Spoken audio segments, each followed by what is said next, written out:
Good morning. Welcome to the Celtic Way Morning Briefing Live. I'm Tony Haggerty, Haggerty 10. You know the drill. I say it every day. And I'm joined today once again by Sean Martin at Sean Martin TCW. You know his Twitter handle. Sean will big up our sponsors once again. The One Football app, guys. Hope you've downloaded it. It's the one-stop football shop for scores, news, lineups, transfer rumours, live streaming, match highlights, and much, much more. You can immerse yourself in the digital football world and have the best digital football experience there is out there. One Football app, and we thank them very much for their sponsorship of the programme. It's very much appreciated and very welcomed. Sean, how are you? I'm fine, Tory. I'm wondering if the One Football does a German translation. There's a lot of Germans in the comments, by the looks of it. But no, fine, Tony. Fine, Tony. Ready to talk about Celtic, and I think our topic today is quite an interesting one. Actually, could go a wee bit longer again. It is indeed. Now, you see along the bottom as well, if you subscribe to the Celtic Way, you'll get some top quality journalism covering the club you love. You know the drill. It's only £3 for the next 3 months, and you can join us at www.celticway.co.uk/subscribe. And we thank everybody that's done so because we're a new venture we started this season. We've loved it. We hope you've loved it. It's been a blast, and we're still continuing through the summer, Sean, because as the manager's mantra says, we never stop.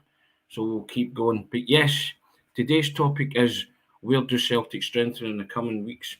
And Owen on the website wrote a cracking article, didn't he, Sean? I'll put the link to that in the comments. Owen Brown, that is that we're talking about. Yes, indeed. Now I've got to change the scenery today, Sean. Some astute members will that's my wedding pictures in the background, guys. But there you go. I am looking after 4 dogs currently who are spread eagled about the kitchen floor here. Hopefully they keep silent all during it. Indeed. Now, yes, Owen's written a column about where do Celtic strengthen, Sean. He's taking it from midfield, defenders, goalkeepers, defenders, midfielders, strikers, taking it from the top. So we thought we'd have a delve into that and talk about it ourselves and get comments from viewers who wanted to add their tuppence worth as well, Sean.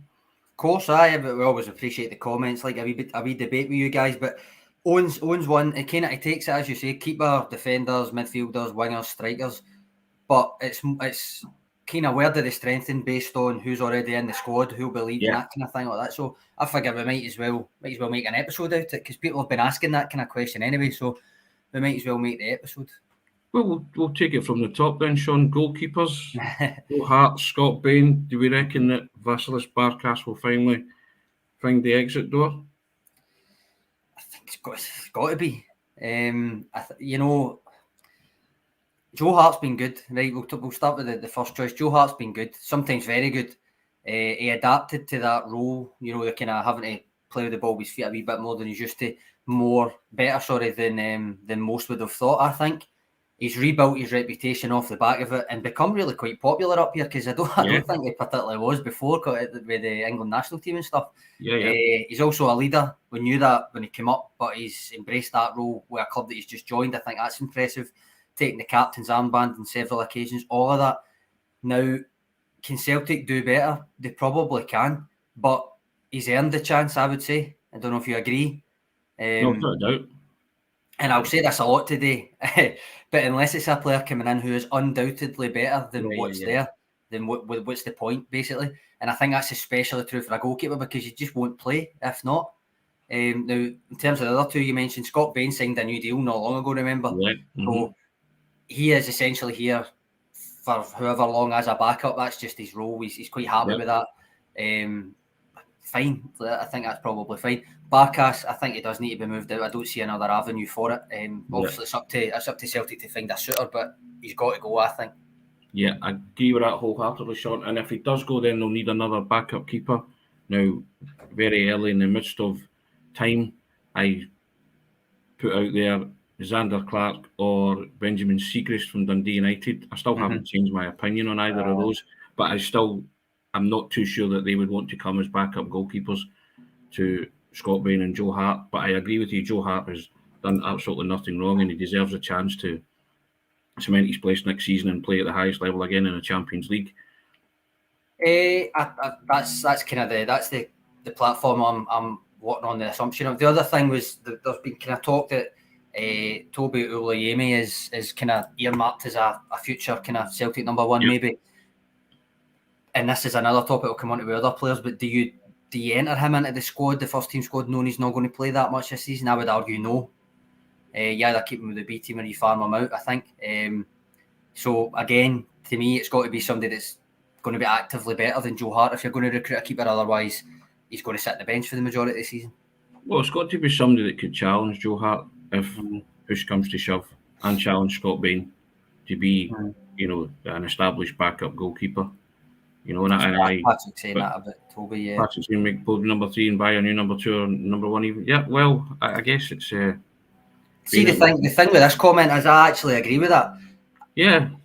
But he signed a new deal not long ago, so I just can't see it happening. He's obviously here to be the backup, and he's fine being the backup. And you know me, Sean, I'm always I work on the assumption that the manager sees these players in training every day, so why would they offer Bain a new deal if Ange didn't think they had something to offer? And it is a good backup and a reliable backup for Joe Hart. That's just my take on it. So, but yeah, I wouldn't be averse to us signing a new goalkeeper on the assumption that Vasilis Barkas leaves the building. And Toby will, if Toby is good, he will have his day.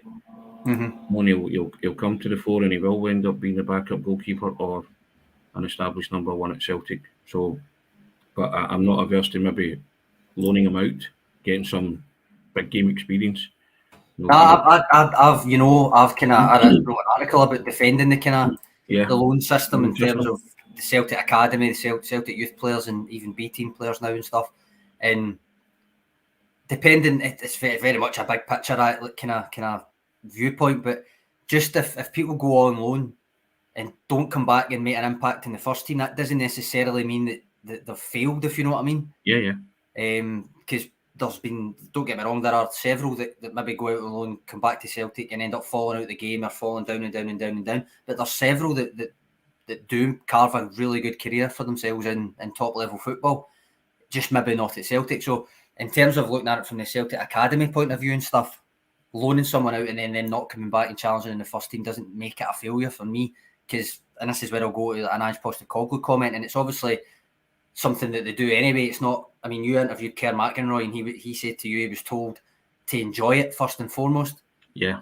Similar to Postecoglou's kind of outlook about wanting people as much as players, that kind of thing. Yeah. I think I still see it as a compliment to the Celtic Academy if a player makes a career for themselves out with Celtic, if you know what I mean. Yeah. So there's all that to consider if somebody gets sent out on loan. But in the here and now, in terms of goalkeepers anyway, it needs to be somebody better than Hart or there's no point for me. Yeah, of course. So I think Siegrist fits that bill possibly. Yep. There's also, I mean, people are talking about Connor Hazard, who went to Helsinki on loan. But do you really expect him to come back and challenge? I wouldn't. No, I'm not so sure. I'm not so sure about that either. But that's... Well, we will find out in the fullness of time, Sean. Now, moving on to the defence. Sean, Greg Taylor stays. Your boy Greg Taylor. The next captain. And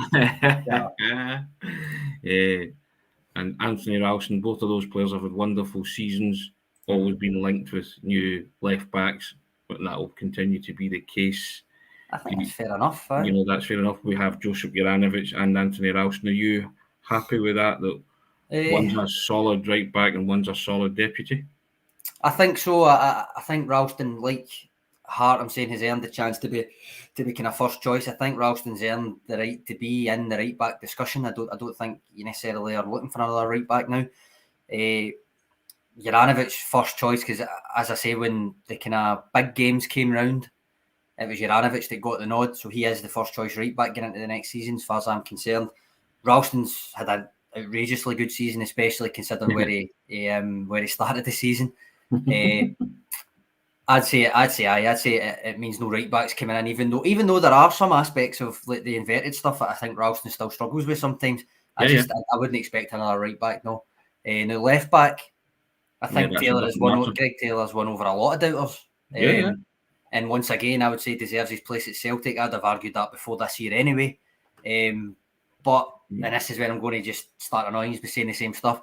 if they can actively find a better equipped left back than Greg Taylor, then they should get them in. There's no sentimentality in that from me or anything, just because I kind of talk him up a lot, not as his backup, as his competitor, as his superior, particularly for European competition. Maybe you can improve and took the words out my mouth, athleticism and stuff like that Taylor doesn't have. So I like him. I like him. I think it suits Ange, but again, and this goes for most positions. If you can get someone in who's a higher quality, then get them in. Yeah, I think if we can get a left back in that's a higher quality than Taylor, and he can play in Europe, and as you say, a bit of athleticism, bit of height, dare I say it as well, in our defence, then I wouldn't be averse to that. And I like Taylor, and I think he has proved a lot of doubters wrong. I think he's a solid player. In the last couple of months, he's been absolutely fantastic.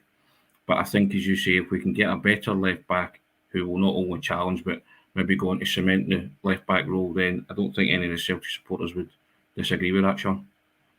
No, I don't think so. I mean, you've got to remember how many other left backs are still there though as well. So when you're thinking about getting one in, that just pushes other people down the pecking order. Yeah, of course. I think, obviously, Bolingoli you would think will be away. And I mean, there was a lot of hype around Liam Scales when he joined it. I still haven't seen much to suggest he fits the bill either. He brought the height. He did bring the height, but not much else really. Can't see on the other side. I can't see the likes of Urugide making a grab for a first team chance either. Can you? No. So yeah, I still think that signing a left back's a priority, Sean. Yep. No, I'd agree. I think there's even if you just take it on the basis that Bolingoli will probably be out, Scales probably isn't up to it, then that still leaves Taylor and another to come in. So yeah. Now moving onto the central defence, Sean, we have currently Cameron Carter-Vickers on loan. Willie won't debate whether he signs or not. We've got Carol Starfelt, and we've also got Big Jullien, who made, in the midst of all the celebrations, Jullien's comments were kind of lost, weren't they? They were a wee bit, aye. The fact that if he wasn't getting game time, he would maybe seek it elsewhere. Now, Ange has always encouraged players to speak their mind and speak their truth. So I guess one thing, Ange will be happy that he's unhappy at playing, certainly. But then it's up to Jullien. Ange had always said if he had the opportunity to play, if I could give him an opportunity or the chance, he would do it. But clearly didn't think he could give him the opportunity because of the way Carter-Vickers and Starfelt had played. Now, I've said all along that Carter-Vickers is a must signing for Celtic this summer because he's crucial to your plans. And I think that as long as that remains in the balance, Jullien will still be in the building. And if they sign Cameron Carter-Vickers, then they might look to offload Jullien and bring in another defender, possibly, if Jullien's unhappy and itching for a move away. See, that's roughly where I stand on it as well, Tony. I think if they sign Carter-Vickers, then happy days. But I think they'll probably still want another centre-back anyway. Yeah. And if the comments that Jullien made that you're alluding to there, about talking about his game time, which I think are actually fair comments. Maybe when they come out and stuff, maybe not. But I think the actual comments themselves, of course, he wants to play. If those comments are anything to go by, he probably is quite unhappy with no game time. Yeah. The problem there is, and I'm going to put up this comment from Jerry, which is this is the kind of problem you go for there, because if you end up with a Craig Gordon, Fraser Forster situation where you assume Carter-Vickers is coming, let Jullien go, and then the Carter-Vickers deal falls through for any reason, and then you've got neither, and then you're suddenly looking for even more in the one season. That creates its own problems. Now you're thinking Stephen Welsh is there as well.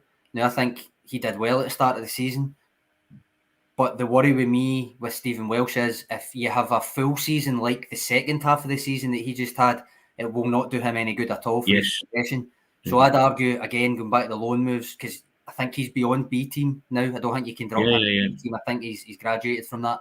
So I think maybe a loan move from him, again, once they kind of tie up the other centre-backs that they're going to recruit, whether that's Carter-Vickers and other ones, or letting Jullien go or whatever. But I think maybe a loan move could suit him, because you can't really have, if they've got any designs on him challenging for the first team in the next maybe year or two, you can't have him having a full season like you just had the second half of the season there, I don't think. And also on Jullien's comments, I'd be interested to see what Ange thought of them, because it's very much a harmonious dressing room. And as you say, the timing of Jullien's comments struck me as being a bit odd. You know, it was in the midst of celebrations, and you know, Ange said he signs good people. You don't want any of that harmony to be disrupted. Now, I'm not saying Jullien's a troublemaker or anything like that, and I agree with the comments that he made. Of course, he's unhappy, but you just don't know, do you, about a harmonious dressing room and somebody upsetting that apple cart. You just don't want that, and I'm sure Ange won't want that. But I mean, Jullien's got every right to say what he said. Of course, he wants more game time, but I just think you pick and choose your moments, don't you? Not when Celtic have won the title, and it just smacks of I'm not getting a game, you know, that kind of thing. Is that essentially? I don't even blame him for feeling like that. I suppose the only thing is the timing of actually going public with it and all of that kind of stuff. I'll put this comment back up actually because I had it up there. It was Gerald. Can't blame him for wanting a game. Played amateur and went bananas if it wasn't. But I think most people are like that. I mean, he's been out for a year as well. You've got to remember, over a year. So I get that, and I'm not saying there's anything wrong with these comments. I'm just talking about the timing of them. In the midst of celebration and everything was good news week at Celtic. He chose to go public and make his feelings known now. You know, every player's unhappy at playing. It's just the way I think about it. Sometimes I just don't know if the manager will think, all right, look, we've won, we're going to deal with this. I'll deal with it because he's dealt with everything else impeccably so far. So, and I'm erring on that side of caution about Jullien playing for Celtic because he's been out for so long as well. You know, and Ange hasn't trusted him to play in any of these games. No, I think he played 17 minutes against Alloa or something. Was it Alloa, Wraith? Can't remember. But it doesn't matter. But I mean, this is where you go a wee bit open goal. Did you chap the manager's door? That kind of thing. But that is what you'd expect. I mean, he probably did. You never know. Yeah. But I mean, not if we don't want to concentrate too much on his comments out with it, but it is still a consideration for this kind of address it because summer. Yeah, and you talked about Welsh. I think Welsh would benefit from a loan move to a Premier League club, to a Scottish Premiership club. Yeah. And just enhance his experience and get more big game time. It'd be interesting if he does move out, who kind of takes his second half of the season place in terms of being in the odd squad, not really playing that much. Maybe if you can maybe go between a B team contract and the senior one to maybe do that, because you've got Sean Curran mentioned Dane Murray and Bosun Lawwell from the young team, from the B team and stuff, deserve some first team time. They might be going in pre-season, you never know. But Dane Murray obviously got some when he was called on for the Michelin games. Performed well, actually, considering. Never got back in after that because of the recruitment and everything else. But these are the kind of players that they either spend another season with the B team, go out on loan, or are part of the first team squad and do it as a hybrid with the B team. It'll be interesting to see if that's the route they go down for the depth. You've got to remember, Scales can also, I mean, I agree with one of the comments that came in there, Scales isn't going anywhere. I wasn't advocating for him to leave or anything, he's only here, but I don't expect him to actually play that often.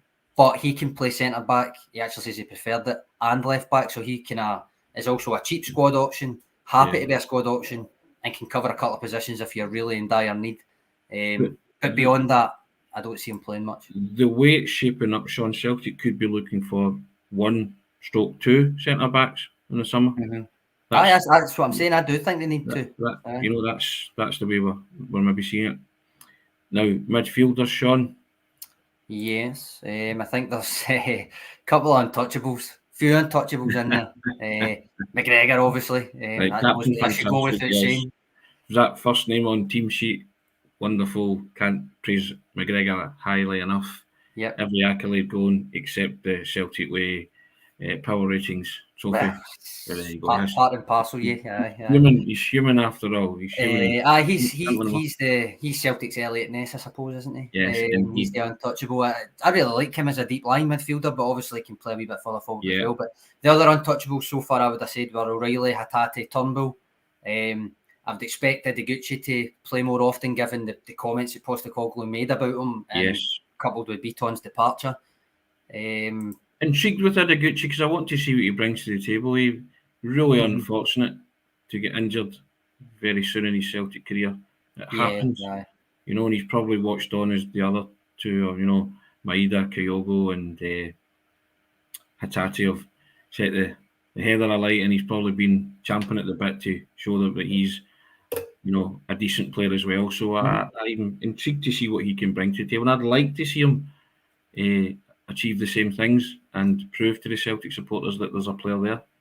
No, true. I think Curtis's comment is one that you've brought up a good few times, isn't it? Yeah, an enforcer. Aye. A bit of height and a bit of athleticism and a bit of dig. Aye, I mean, you know what I'm going to say. But it has to be. To death. It has to be someone who can fit into the system and play. But I agree with you. I do agree with you, though. I agree with you. A more physical presence, especially for Europe in there. Whether it's, I would argue, whether it's to take the kind of deep lying role or whether it's box to box, a wee bit more athleticism, a wee bit more physicality. But as I always point out, it needs to be married to technical quality, or I think they'll get lost in this team. And I think you can see that with James McCarthy. To be honest, when he plays, sometimes he looks a wee bit lost in that team. He's got a bit of dig about him. My thoughts would be a Scott Brown type, or if you're going for height, a Victor Wanyama type. Either or would probably fit that kind of prototype, because I think they would fit into an Ange team. You know, someone's put up a comment there through Lewis Ferguson, from Aberdeen. Well, you'll never know unless you ask the question. I'm always asked the question: would he fit into a Celtic team? Do the supporters or does the manager see a player like that fitting in? Yeah, someone else, but a new Wanyama, a Lambert type, I'd love a Lambert type. We all love a Lambert type. I think he learned to defeat the best, though, didn't he? So that's why we signed a Champions League winner when we got Lambert. So a hybrid. With Lewis Ferguson, I mean, I like Lewis Ferguson as a player. I like him too. He's also an established penalty taker now, but he's. I mean, I lived in Aberdeen for 6 years there, so I seen him when he came up, went up there from Hamilton, and he has gone from strength to strength. He's now in the Scotland squad on occasion and stuff. In terms of the actual technical qualities, I'm not sure. He's certainly get the dig, he's certainly get the engine, he's certainly get the height, the athleticism, all of that. He ticks some of the boxes, Sean, but not all. But you don't know until they join, as you say. There's been plenty of players of his ilk who have joined Celtic and made a good fist of it. And I'm sure Ange has a list of midfielders that he will be currently looking at to come in and perform. This is an interesting one. Liam Shaw's obviously been at Motherwell for the last half of the season, and he's not been tearing up trees by any account, but he was signed. He did play in pre-season, but then again, I suppose everybody played in pre-season that was there. I suppose it's a question mark, Tony. You'll see what he offers when he comes back for pre-season, and the manager will take it from there. He's got height, though. He's got height. You know, the one thing you mentioned for untouchables, every one of them is a very good footballer. So excellent footballer. So, you know, you just need the right players, as we've spoken about, to marry into that system and the way they play. You know, we know what we're lacking. We know we're lacking a bit of physical presence, a bit of height, you know, a bit of depth, somebody that can put their foot in. We know that, and if we can see that, I'm sure the manager knows 10 times more than us. So he'll know exactly what he needs, and he'll know what he wants to improve the side to go into the Champions League and be competitive. So, you know, we'll just give them our own thoughts on what we've watched this season, you know. So, and the manager knows a hell of a lot more than us, but. Yeah. Speaking of, this comment from Gerald's a great comment, not just specifically Ferguson, but just in general. You've seen the progress that Ralston and Taylor have made this season with his coaching, even Starfelt in the latter half of the season. And I think you'd be foolish to think that wasn't at least partly down to Ange's coaching of him. In fact, there's an article today on our website, James Daly's written, and it's kind of comparing the current squad to the last treble winners 1920 season. Digging into the data in terms of the squads as a whole, their output and stuff. And basically his conclusion is that the 1920 squad was actually a more talented squad, and also they won a treble, which is one more trophy, but regardless, more talented squad. But the difference between them is the fact that this squad is coached in a more focused manner. They know what they're doing more. They've plenty more of an identity. And basically, Ange Postecoglou's coaching excellence comes to the fore when you dig down into the underlying data. So I think that is a consideration, that you don't want to always be looking to sign someone who's not necessarily up to it, but Ange Postecoglou can get them up to it. You want somebody who's ready.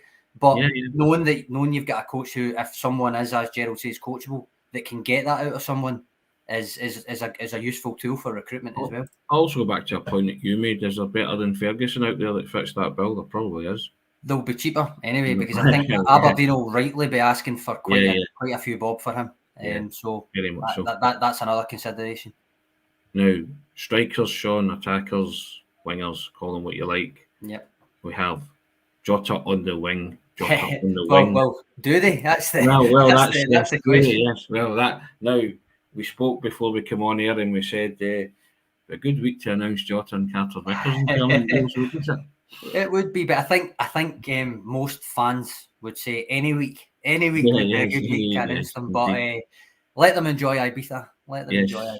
But no, I mean under my, I've got a couple of notes here when it comes to wingers, and it literally just says Jota. Because that is it, isn't it? I mean, you've got a certain amount of depth there, but Jota would be that icing on the cake. He would be the main man if you signed him, as you already know, because you've had him for a season. So it's not an unknown quantity. It's nothing like that. It's exactly what you know you want and need. Beyond that, though, there's still plenty to get excited about. I mean, Maeda has emerged as a first choice. Yeah. He's also moved Jota from left to right wing, where I really like Jota on the right wing, and the two of them interchange all the time, and I think they've got a really good thing going there, regardless of who's in the middle. A bit like us, Sean, interchanging the left and the right of your screen. True. You know, we can do that. We're good at that. I suppose I'll need to be Maeda with a haircut, but that's. I'm saying nothing. Headless chicken, I suppose. My youth coach would say that's probably accurate anyway. So that's doing Maeda a disservice, to be honest. But I write like a headless chicken, Sean. So you're all right. No, I mean, even beyond that though, Abada. You kind of forget about Abada because he was finally rotated out when everybody was fit, that kind of thing, and Maeda was in. He played a hell of a lot more minutes this season than I think he probably expected, especially for his first season, but he contributed a lot. James Forrest signed a new deal. Yep. He'll be there competing for minutes, assuming he's fit. So you have got options there. Obviously, if Jota signed, I think it's Jota, Maeda, and then I would assume Kyogo, you might argue differently in terms of composition. I don't know, but that still looks good and bodes well. Then after that, Abada, Forrest, if he's fit, two good players to have as squad options. You could argue maybe you need another winger in there, but all depends. And I noticed with kind of interest as well this week that Giakoumakis said he's looking forward to forming a scoring partnership with Kyogo. He has, he said that. And you know, the two of them have rarely featured in the same team. They've all mostly been rotated. Do you see them playing in the same team, Sean, or do you still see Celtic? I still see Celtic needing another forward-type player. Now, I know Solbakken was mentioned from Bodo Glimt. People saying last night the boy Rustic from Eintracht Frankfurt and all that. There's all sorts of names in the boy Borry as well. So Mark Krosas. I think he's probably got another couple of million on his price tag. Mark Krosas said should sign Borry as well. But you know that this will always happen when someone has a good game that might be, as I would call, a person of interest. Ange will have a list of persons of interest, but you know, Giakoumakis ended up the joint Premiership top scorer, playing what was amounted to half a season. He did. He did. You know, and he's still a potent threat in an attacking sense. Kyogo as well scored 20 goals in all competitions. There is a clamour to get them both in the same team, but can we accommodate them in the same team? Well, and to kind of paraphrase Ange, you could. Yeah, he did say. But Willie, I don't know. Yeah, exactly. I wouldn't expect it too often. I think, especially if they sign Jota, you're juggling minutes. Yeah. Good to have options. Kyogo, I think you lose a bit of them. Similar to the way I argued you lost a bit of Juranovic. You played him left back. I think you lose a bit of Kyogo when you play him out wide. I think he offers a lot more in the middle. I don't think he'll go two up front. And as I've said, there's no point in saying that he's never going to go two up front, because you never know, he might, because he did it with Australia before. He played three at the back with Australia before, that kind of thing. He has done it. pretty into the 4-3-3 though, so I would think it would take a lot for him to change it. So really, when you're saying will they play together, you're saying Kyogo will play left wing, and I just don't think that will happen that often, especially if your other options are Jota, Maeda, Abada, Forrest, and maybe another. Would you bring any another forward, Sean? Yes, I think so, because I think Albion Ayeti is probably looking at the exit door, and it would be good to have three, especially given the injuries that Kyogo and Giakoumakis had this season. Also think maybe Mikey Johnston and Karamoko Dembele could be heading out the door as well. Well, did they ever sort out Karamoko's contract? As far as I'm aware, no. No. Mikey Johnston's under contract, I think, until 2025. I might be wrong on that. So he will be about, but will he be about Lennoxtown? I'm not sure. I think maybe that long talked about loan move might come to fruition. I still think there's a player in there, but I think partially his injuries and partially lack of game time, he's not had that chance to kick on. Sure. He might never kick on. It is a real consideration at 22, 23, especially when you see the way Abada's kicked on it a lot younger, or a few years younger. But that loan move, given his contract, that loan move could finally happen this summer with the signing of Jota and maybe another winger. Indeed. No, I think we've covered that pretty extensively there, Sean. I think so. Let me know if I've missed any or made any glaring omissions. No, I mean you'll be able. I've not got my depth chart in front of me because I've not updated it in a couple of months, but I'll be doing it through the summer because it's going to be. I keep saying it's going to be an exciting summer, not just with the recruitment, but the fact that the training pictures will be like that's them getting ready for the not for the qualifiers for once, but for the actual competitive kickoff. The pre-season can be used to actually gel and fine-tune systems rather than preparing for a game that's going to decide how much money you get in the coffers, that kind of thing. I find all that exciting. I'm maybe sad in that way. That's why I like the squad depth charts and stuff. But I do find it all exciting. I just think there's so much to look forward to, Sean. It's just wonderful to see the fact that Celtic will have a pre-season where they can prepare for competitive matches and they won't have to go through what's been a trauma of Champions League qualifiers in the past. It's been a pretty traumatic experience at times, but just good knowing that you're back in with the big boys in the elite and a manager who has designs on making an impact, not just playing, but wants to compete, wants to take scalps. And you know what? I am the opinion, I don't care who we get in the Champions League. You get who you get and you just have a rip at it, and you give it your all. And, Champions League nights do strange things to Celtic footballers. You've seen it yourself in the past. They've come up with some wonderful performances against top-notch opposition. And I just think we've got a manager that wants to take us in the right direction. And we're all grateful for that. And, you're trying not to get too excited, but it's hard. It's hard not to get excited when you saw the way the team played in a 10-month rebuild. And you think if the guy gets back and the transfer market gets the targets that he wants within reason, he can get Cameron, Carter-Vickers and Jota over the line. It's all very positive. There's a lot to be enthusiastic about, is there not? There is. That's what I'm saying. I find all this exciting. That even just the summer off-season kind of, not so much the speculation, although I'm sure I'll be doing plenty of scouting reports for the website on various players. But just in general, imagine it was a game of Football Manager and you've actually got the pre-season just to fine-tune your team, fine-tune your tactics, fine-tune your squad, get everybody a wee bit more up to speed. That's essentially what Ange Postecoglou's got at his disposal this summer. And I expect it will pay off. Yeah, without a doubt. Now, again, I will direct you to the big ball on the left-hand side of your screen. Not my head, the other one. Yes, I wasn't talking about Sean. One football app. If you download it, guys, it's the one-stop football shop for scores, news, lineups, transfer rumours, live streaming, match highlights, and much, much more. You can immerse yourself in the digital football world and enjoy the best personal digital football experience there is out there. It's worth doing, guys. Download the football app. The link's in the description. OneFootball, and we thank them for their sponsorship. We're really grateful to them for that. And as you can see running along the bottom, you can join us in the Celtic Way. You can subscribe, £3 for 3 months, www.celticway.co.uk/subscribe. There's all sorts of informative articles on there, opinion pieces. There's the videos with Hoddit and Doddit here, Zig and Zag, Nicholas McGarvey, Dembele and Griffiths. Who are we? Sutton and Larson or whoever, or any of those kind of fine double acts. Yeah, maybe overselling is there, but more coming unwise, something like that. You know, Laura and Hardy. But there you go. But yeah, and we thanks for the comments, guys. We really enjoy it.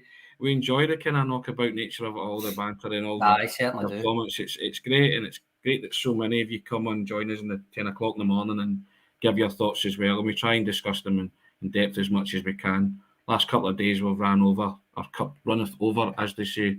But we like that as well. So we must admit, Tony, there's a fair few comments saying you need to mention the elephant in the room and all that. And I was surprised a lot of people were watching. I watched it last night. It was quite gripping television. I don't know if you watched it. It had everything, bit of drama, violence, even laughs. Really quite heartfelt ending. If you've not watched it, I'd thoroughly recommend the finale of Derry Girls, to be honest with you. I knew you were about to say that, my good friend. Yes, the elephant in the room, indeed. I think the comments show you how people feel about the elephant in the room. So there you go. I'm sure you'll enjoy a wonderful Thursday, guys. We'll be back tomorrow. Hopefully another fabulous Friday. I'll be back tomorrow with, Tony, our end of season awards. End of season award. Yes. Well, yes, so we will. We're end of season awards. That's right. Sean's done another depth chart and he sent it to the boys and girls involved in the pod. So, yep, you can come on and give your own thoughts on that. Lots of decent. Want a lot of interaction with this tomorrow because I'm sure you'll disagree with quite a bit of it. This could be fun. Yeah, this could be fun tomorrow. Yeah, looking forward to that. But be even better day if they announced Jota and Cameron Carter-Vickers, wouldn't it, Sean? Be a fabulous Friday if that happens. But yeah, guys, enjoy your Thursday. I'm sure you will. Hope it's sunny where you are because it's sunny in East Kilbride. I've got 4 dogs to go and throw about a park somewhere and then come back and do my headless chicken writing, Sean. So it's all there. I've got a busy day ahead. Don't know about yourself, but have a cracking day, guys. Always enjoy the contributions. Sean, first class. Cheers, Tony. Cheers, guys.